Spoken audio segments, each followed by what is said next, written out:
58 श्रावस्ती लोकसभा को 25 मई को इलेक्शन है, 6वें चरण का। और इसी 6वें चरण के चुनाव के लिए मध्य प्रदेश के मुख्यमंत्री मोहन यादव आज पचपड़वा लोकमान्य तिलक इंटर कॉलेज मैदान में जनसभा किए और गैसड़ी विधानसभा में हो रहे उपचुनाव के भाजपा के प्रत्याशी शैलेश कुमार सैलू सिंह और 58 श्रावस्ती लोकसभा के प्रत्याशी साकेत मिश्रा के पक्ष में वोट देने के लिए अपील की। हमारे साथ शेरावाली शुक्ला है और इनका ये भी लोकसभा के दावेदारी थी, लेकिन इनको टिकट न मिलने के बाद साकेत मिश्रा को। सबसे पहले तो आपको बहुत बहुत बधाई भैया, बहुत बहुत धन्यवाद। क्या कहेंगे, आज मोहन यादव जी आए थे, वो जनसभा को संबोधन किए, उसको लेकर के क्या कहेंगे? सबसे पहले तो मैं आपको बता दूं कि मोहन यादव जी का स्वागत और अभिनंदन कि वो मध्य प्रदेश की देवभूमि से चलकर हमारे श्रावस्ती के लोकसभा गैसड़ी पचपड़वा में आए और उन्होंने जो जोरदार उद्बोधन दिया हमारे समाज को।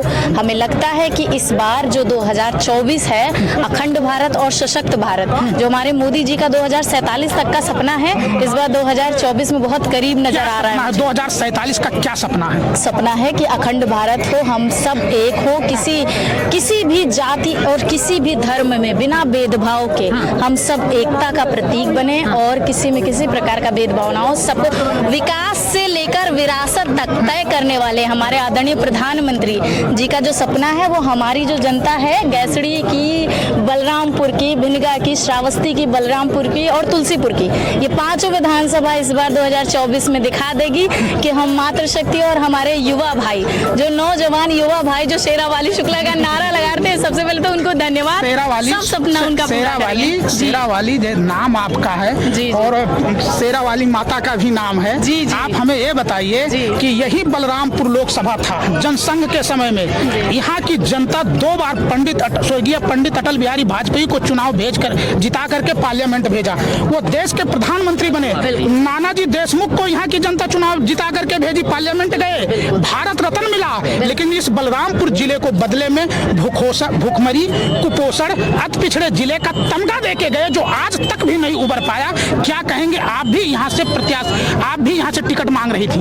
मैं टिकट मांग रही थी, मैं इस पे आई थी मुद्दे पे कि विकास और यहाँ पर जो समस्याएं, जो पिछड़ा जिला है, ये पहले कहा जाता था, आज की डेट में बलरामपुर जिला पिछड़ा जिला नहीं माना जाता।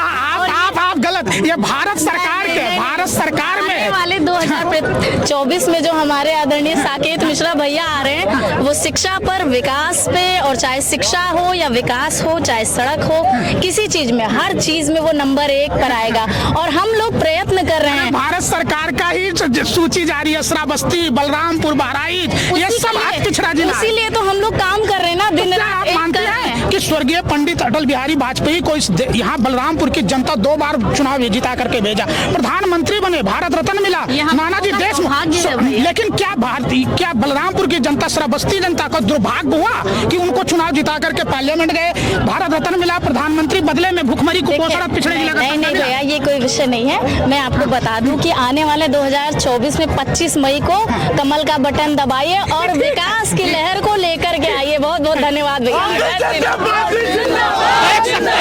भारतीय जनता पार्टी के दिग्गज नेता जब समाचार भारत स्वर्गीय पंडित अटल बिहारी वाजपेयी और नानाजी देशमुख को लेकर के जब सवाल करता है, तो कहीं ना कहीं समाचार भारत के तीखे सवालों से बचते हुए दिखाई देते हैं और जय श्री राम का नारा लगा करके आगे बढ़ जाते हैं। लेकिन सच तो यह है कि श्रावस्ती और बलरामपुर लोकसभा था, तो स्वर्गीय पंडित अटल बिहारी वाजपेयी को यहाँ की जनता चुनाव जिता करके लोकसभा में भेजा था, प्रधानमंत्री बने थे, नानाजी देशमुख को चुनाव जिता करके भेजा था, उनको वो भी पार्लियामेंट में उनको भारत रत्न मिला। लेकिन बलरामपुर की जनता को भूखमरी, कुपोषण, अति पिछड़े जिले का तमगा मिला। अब देखना है 2024 में फिर बड़े बड़े दावे तो कर रहे हैं, लेकिन कितना विकास इस बलरामपुर के यहाँ के यूथ और लोगों का होगा, ये तो 4 जून के बाद ही पता चलेगा कि आखिर भारतीय जनता पार्टी के बड़े बड़े दिग्गज नेता जो कहते हैं वो करते हैं, या यूं ही इनको हिंदू मुस्लिम में बांट करके